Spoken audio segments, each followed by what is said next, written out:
അതിൽ ചില മക്കൾക്ക് ഇപ്പമേ അങ്ക് തലനൊമ്പല വയറുനൊമ്പല ഇങ്ങനെയെല്ലാം ചൊന്നോണ്ടിരിക്കുന്ന കുറേ മക്കൾക്കാണ്. അത് സ്കൂളുകൾ പോകേണ്ട ടൈമിൽ മാത്രം. സ്കൂളിൻ്റെ പോകേണ്ട ടൈം കഴിഞ്ഞെങ്കിൽ അവന് തലനൊമ്പല വെക്കില്ല, വയറുനൊമ്പല വെക്കില്ല, ഒന്നും വെക്കില്ല അല്ലേ. അപ്പം ആ ഒരു ಬಗ್ಗೆ നമുക്ക് ഈ ഒരു ചെറിയൊരു ലൈവിൽ നമുക്കത് പഠിക്കാം. കാരണം ഇങ്ങനത്തെ മക്കളതിൽ ചൊന്നെങ്കിൽ അങ്ങ് ഒരു ഗಂಟೆ അല്ല, 2 ಗಂಟೆ അല്ല, അല്ലെങ്കിൽ ഒരു മേമറല്ല, 2 മേമറല്ല, അങ്ങ് സഹിക്കರೆ.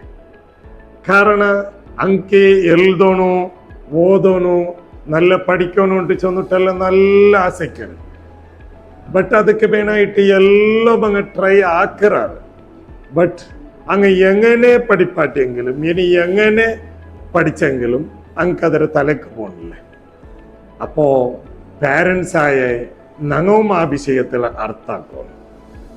ഇത് കിടാവ് ബേണു ചൊന്നിട്ടാക്കറല്ല, കിടാവ് ഒരു ഉൽഗത്തിലുള്ള എന്തെങ്കിലും സമസ്യ കൊണ്ടിട്ടു ഈ കിടാവ് ആക്കര ചൊല്ലത് കറക്റ്റായിട്ട് ഞങ്ങൾ അർത്ഥാക്കും.